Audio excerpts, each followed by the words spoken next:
Jorge Amado, Capitães da Areia. Noite dos Capitães da Areia. A grande noite de paz da Bahia veio do cais. Envolveu os saveiros, o forte, o quebra-mar, se estendeu sobre as ladeiras e as torres das igrejas. Os sinos já não tocam as ave-marias que às 6 horas há muito que passaram. E o céu está cheio de estrelas, se bem a lua não tenha aqui surgido nesta noite clara. O trapiche se destaca na brancura do areal, que conserva as marcas dos passos dos capitães da areia, que já se recolheram. Ao longe, a fraca luz da lanterna da porta do mar. Botequim de marítimos, parece agonizar. Passa um vento frio que levanta a areia e torna difícil os passos do negro João Grande, que se recolhe. Vai curvado pelo vento como a vela de um barco. É alto, o mais alto do bando, e o mais forte também. Negro de carapinha baixa e músculos retesados, embora tenha apenas 13 anos, dos quais 4 passados na mais absoluta liberdade, correndo as ruas da Bahia com os capitães da areia. Desde aquela tarde em que seu pai, um carroceiro gigantesco, foi pegado por um caminhão quando tentava desviar o cavalo para um lado da rua, João Grande não voltou à pequena casa do morro. Na sua frente estava a cidade misteriosa, e ele partiu para conquistá-la. A cidade da Bahia, negra e religiosa, é quase tão misteriosa quanto o verde mar. Por isso, João Grande não voltou mais. Engajou com 9 anos nos Capitães da Areia, quando o caboclo ainda era o chefe e o grupo pouco conhecido, pois o caboclo não gostava de se arriscar. Cedo, João Grande se fez um dos chefes e nunca deixou de ser convidado para as reuniões que os maiorais faziam para planejar os furtos. Não que fosse um bom organizador de assaltos, uma inteligência viva. Ao contrário, doía-lhe a cabeça se tinha que pensar. Ficava com os olhos ardendo, como quem ficava também quando via alguém fazendo maldade com os menores. Então seus músculos se retesavam e estava disposto a qualquer briga. Mas a sua enorme força muscular o fizera temido. O sem pernas, dizia dele. Este negro é burro, mas é uma prensa. E os menores, aqueles pequeninos que chegavam para o grupo, cheios de receio, tinham nele o mais decidido protetor. Pedro, o chefe, também gostava de ouvi-lo. E João Grande bem sabia que não era por causa da sua força que tinha a amizade do Bala. Pedro achava que o negro era bom e não se cansava de dizer: Tu é bom, Grande. Tu é melhor que a gente. Gosto de você. E batia pancadinhas na perna do negro, que ficava encabulado. João Grande vem vindo para o trapiche. O vento quer impedir seus passos e ele se curva todo, resistindo contra o vento que levanta a areia. Ele foi à porta do mar beber um trago de cachaça com o querido de Deus, que chegou hoje dos mares do sul, de uma pescaria. O querido de Deus é o mais célebre capoeirista da cidade. Quem não o respeita na Bahia? No jogo de capoeira de Angola, ninguém pode se medir com o querido de Deus, nem mesmo Zé Moleque, que deixou fama no Rio de Janeiro. O querido de Deus contou as novidades e avisou que no dia seguinte apareceria no trapiche para continuar as lições de capoeira que Pedro Bala, João Grande e o gato tomam. João Grande fuma um cigarro e anda para o trapiche. As marcas dos seus grandes pés ficam na areia, mas o vento logo as destrói. O negro pensa que nessa noite de tanto vento são perigosos os caminhos do mar. João Grande passa por debaixo da ponte. Os pés afundam na areia. Evitando tocar no corpo dos companheiros que já dormem, penetra no trapiche. Espia um movimento indeciso até que nota a luz da vela do professor. Lá está ele, no mais longínquo canto do casarão, lendo à luz de uma vela. João Grande pensa que aquela luz ainda é menor e mais vacilante que a da lanterna do porto do mar, da porta do mar. e que o professor está comendo os olhos de tanto ler aqueles livros de letra miúda. João Grande anda para onde está o professor. Se bem durma, sempre na porta do trapiche, como um cão de fila, o punhal próximo da mão, para evitar alguma surpresa. Anda entre os grupos que conversam, entre as crianças que dormem, e chega para perto do professor. Acocora-se junto a ele e fica espiando a leitura atenta do outro. João José, o professor, desde o dia que furtaram um livro de histórias no estante de uma casa da Barra, se tornara perito nesses furtos. Nunca, porém, vendia os livros que ia empilhando num canto do trapiche, sob tijolos, para que os ratos não os roessem. Lia-os todos numa ânsia que era quase febre.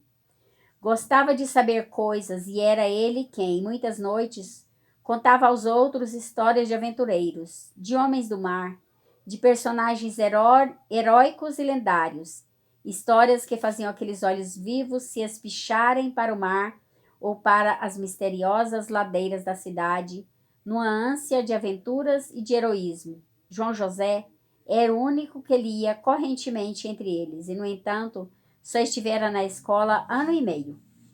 Mas o treino diário da leitura despertara completamente sua imaginação, e talvez fosse ele o único que tivesse uma certa consciência do heróico das suas vidas. Aquele saber, aquela vocação para contar histórias, fizeram-o respeitado entre os capitães da areia. Se bem fosse franzino, magro e triste, o cabelo moreno caído sobre os olhos apertados de míope. Apelidaram-no de professor porque num livro furtado ele aprendera a fazer mágicas com lenços e níqueis, e também porque, contando aquelas histórias que lia e muitas que inventava, fazia a grande e misteriosa mágica de os transportar para mundos diversos. Fazia com que os olhos vivos dos capitães da areia brilhassem como só brilham as estrelas da noite da Bahia. Pedro Bala nada resolvia sem o consultar, e várias vezes foi a imaginação do professor que criou os melhores planos de roubo. Ninguém sabia, no entanto, que um dia, anos passados, seria ele quem haveria de contar em quadros que assombrariam o país a história daquelas vidas e muitas outras histórias de homens lutadores e sofredores.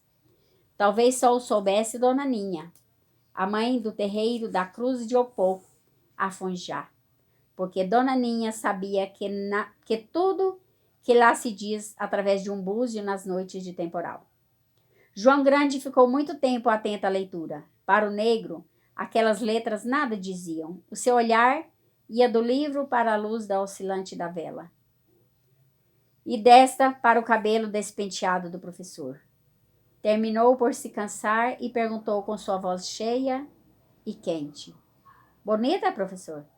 O professor desviou os olhos do livro, bateu a mão descamada no ombro do negro, seu mais ardente admirador. Uma história zorreta, seu Grande. Seus olhos brilhavam.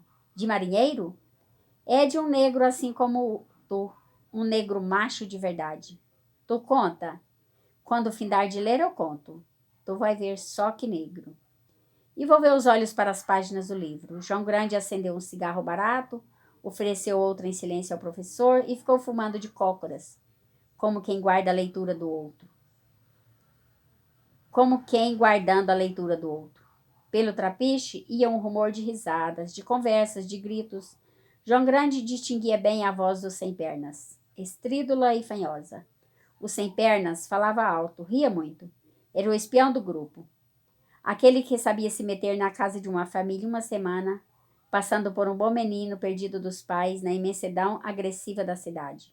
Coxo, o defeito físico valera-lhe o apelido. Mas valia-lhe também a simpatia de quanta mãe de família ouvia, humilde e tristonho, na sua porta, pedindo um pouco de comida e pousada por uma noite. Agora, no meio do trapicho, o sem-pernas metia a ridículo o gato, que perdera todo um dia para furtar um anelão cor de vinho, sem nenhum valor real, pedra falsa, de falsa beleza também. Fazia já uma semana que o gato avisara a meio mundo. Vi um anelão, seu mano, que nem de bispo. Um anelão bom pro meu dedo, batuta mesmo. Tu vai ver quando eu trouxer. Em que vitrine? No dedo de um pato, um gordo, que todo dia toma o bonde de Brotas na Baixa dos Sapateiros.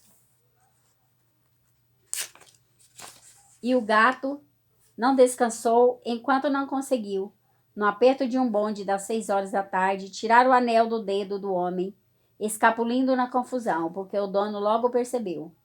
Exibia o anel no dedo médio, com vaidade. O sem pernas ria. Arriscar cadeia por uma porcaria, um troço feio. Que tem tu com isso? Eu acho bom tá acabado. Tu é burro mesmo. Isso no prego não dá nada, mas dá simpatia ao meu dedo. Tô arranjando uma comida. Falavam naturalmente uma mulher, apesar de mais... Falavam naturalmente em mulher, apesar do mais velho ter apenas 16 anos. Cedo conheciam os mistérios do sexo. Pedro Bala, que ia entrando, desapartou o começo de briga. João Grande deixou o professor lendo e veio para junto do chefe. O sem pernas ria sozinho, resmungando acerca do anel. Pedro o chamou e foi com ele e com João Grande para o canto onde estava o professor. Vem cá, professor. Ficaram os 4 sentados. O sem pernas acendeu uma ponta de charuto caro. Ficou saboreando. João Grande espiava o pedaço do mar que se via através da porta, além do areal. Pedro falou. Gonzales, do 14, falou hoje comigo. Quer mais corrente de ouro? Da outra vez, atalhou o sem pernas. Não, tá querendo chapéu, mas só topa de feltro. Palhinha não vale, diz que não tem saída. E também, que é que tem mais? Novamente interrompeu o sem pernas. Tem que ir muito usado não presta. Tá querendo muita coisa. Se ainda pagasse que valesse a pena, tu sabes, sem pernas, que ele é um bicho calado. Pode não pagar bem, mas é uma cova. Dali não sai nada, nem a gancho. Também paga uma miséria e é interesse dele não dizer nada. Se ele abrir a boca no mundo, não há costas largas que livre ele do chilindró. Tá bom, sem pernas. Você não quer topar o negócio, vai embora. Mas deixa a gente combinar as coisas direito. Não tô dizendo que não topo. Tô só falando que trabalhar para um gringo ladrão não é negócio. Mas se tu quer... Ele diz que desta vez vai pagar melhor, uma coisa que paga a pena. Mas só chapéu de feltro bom e novo. Tu, sem pernas, podia ir com uns fazer esse negócio. Amanhã de noite, Gonzales manda um empregado do 14 aqui para trazer os miúdos e levar as carapuças. Bom lugar é nos cinemas, disse o professor voltando-se para o sem pernas. Bom é na Vitória. E o sem pernas fez um gesto de desprezo. É só entrar nos corredores e aquilo é chapéu garantido. Tudo gente de nota. Também tem guarda em penca. Tu liga pra guarda? Se ainda fosse tira, guarda é pra correr picula. Tu vai comigo, professor? Vou, mesmo que eu tô precisando de um chapéu. Pedro Bala falou. Arranja os que quiser, sem pernas. Esse negócio fica por tua conta, menos o grande e o gato, que eu tenho um negócio para eles para amanhã. Virou-se para João Grande. Um negócio do querido de Deus. Ele já teve me avisando e diz que de noite vem para a capoeira. Pedro voltou-se para o sem pernas, que já se retirava para ir combinar com Pirulito a formação do grupo que ia em cata de chapéus no dia seguinte. Olha, sem pernas, tu trata de avisar que se algum for bispado, trate de dar o suíte para o outro lado. Não venha para cá. Pediu um cigarro, João Grande deu. O sem pernas, já afastado, chamava Pirulito. Pedro foi em busca do gato. Tinha um assunto a conversar com ele. Depois voltou, se estendeu perto do lugar onde estava o professor. Este retornou ao seu livro, sobre o qual se debruçou até que a vela queimou-se toda e a escuridão do trapicho o envolveu. João Grande caminhou vagarosamente para a porta, onde se deitou ao comprido, o punhal no cinto. Bom dia.